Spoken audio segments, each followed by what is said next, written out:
Our next inductee is a phenomenon. He soared to heights unheard of in Rockland County.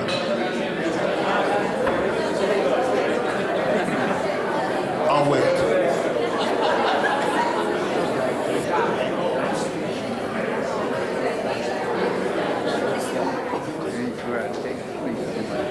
Could I have your attention, please? Thank you. Our next inductee is a phenomenon. He soared to heights unheard of in Rockland County. A three-time New York State champion, whose county records remains intact today, 34 years later. To introduce him is his good friend, a high school classmate and teammate, Randy McRobbie.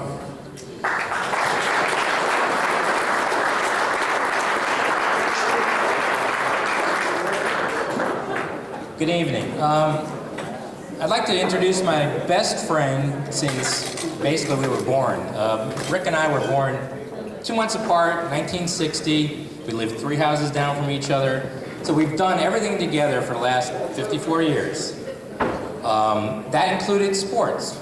So our first foray into sports, I think, was in elementary school, Highview Elementary, Nanuet, New York. Rick swears it was the field day, where he can do run, jump, things like that. I think he told me it was really the kickball championship. He swore that he was going to make big inroads into kickball. Coach Bonamalo, I think, who was at the time the gym coach, said, Rick, there's no future in kickballing, so move on. So Rick, being a free spirit during the time, it was the 60s, everybody was free spirit. Rick said, you know what, let's move on to bigger and better things. Rick and I, at the time, were working on a very special project. We were digging a hole to China in my backyard. This is in 4th grade, 3rd grade. Those hopes were dashed pretty quickly when we realized we probably made it to maybe Switzerland, we thought. Weren't too sure. So Rick said, okay, let's keep moving on. So I'll jump to high school, when Rick really became a phenomenon, as we said before, in high school sports. Track and field was the sport Rick chose. Well, really, it was field. Track wasn't Rick's sport. He wasn't very fast. He couldn't run more than a quarter mile without thinking it was a marathon. So he decided that field was his entree. He decided to try all the different field events. Pole vault, triple jump, long jump, and again, high jump. It was high jump where Rick really found his niche. He soared to heights no one could go more vertical than Rick carried. He started off at 6'2", 6 foot maybe, which at the time was very good. As a freshman, that was pretty good. But he slowly decided to move his way on and take higher and higher jumps.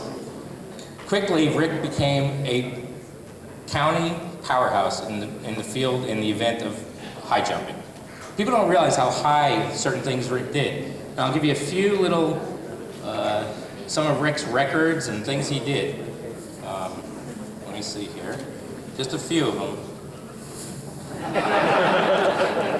As we said before, Rick was 3-time state championship in the high school, champion. He was the Eastern States champion. He was 4-time Rockland County champion in the high jump. He was 4-time Section 9 Class B high jump champion. He also found he had a unique experience of high jumping as a USA representative against the Russians. At the time, it was the USSR. The Russians are back, sorry. But Rick did a very good job of jumping for his nation. Every track meet we ever went to, Rick would always be jumping 6'8", 6'10", 6'5".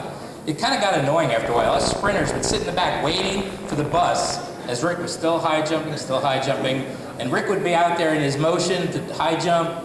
I'd be like, come on, hurry up, we gotta go. It's like 4 hours later, and Rick wouldn't help us out. But he would always win those points. He'd always be the one who would actually carry the day.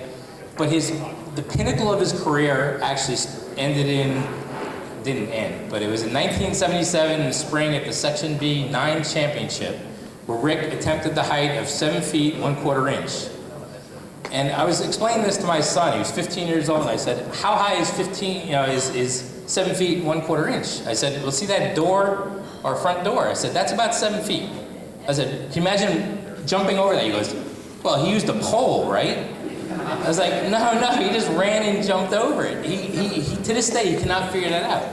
And that's why Rick has had the high jump champion, the high jump record for 37 years now. No one's really come close to it. And I don't think anybody's going to really touch his record. So without further ado, I want to introduce Rick Carey.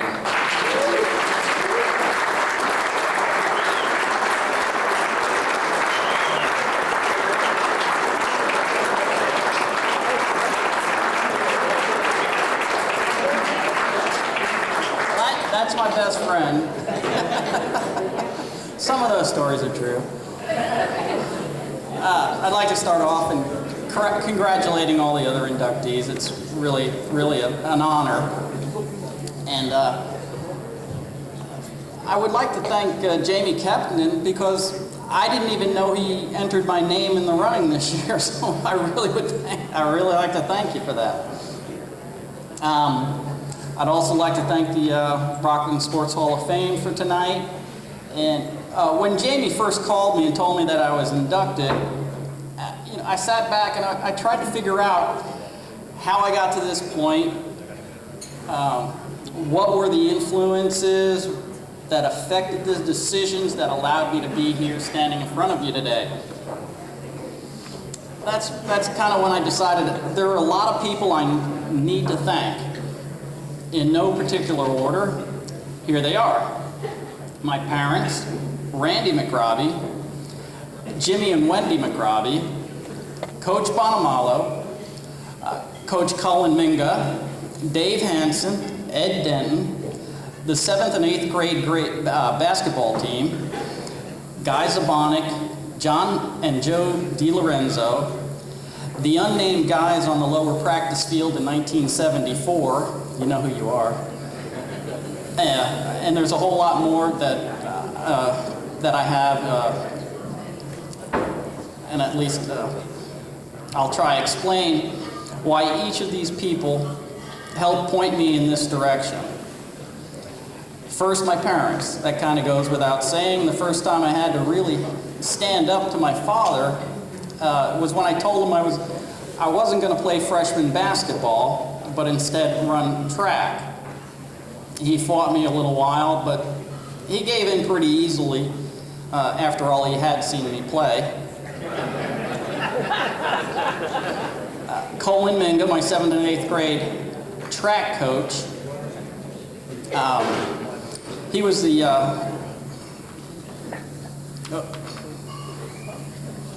wait a second, sorry about that. I feel like Kathleen Sebelius.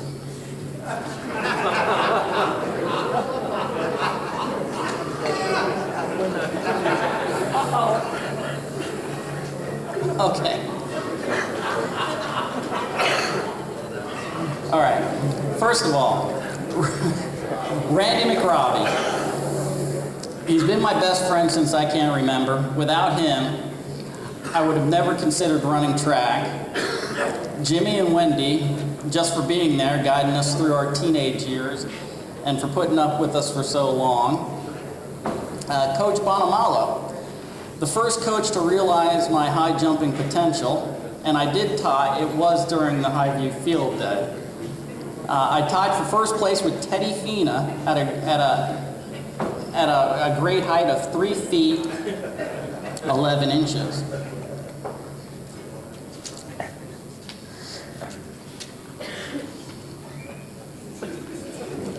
I'll find it. Yeah, we stumbled on. Colin Minga, my 7th and 8th grade track coach, the second coach to realize my potential. Both Coach Hansen and Denton for all the work they put in, not just with me, but with all the kids that they worked with. They not only helped me with my technique in the field, but also kept me from straying too far out of line. The 7th and 8th grade basketball team for showing me how badly I actually was at the game.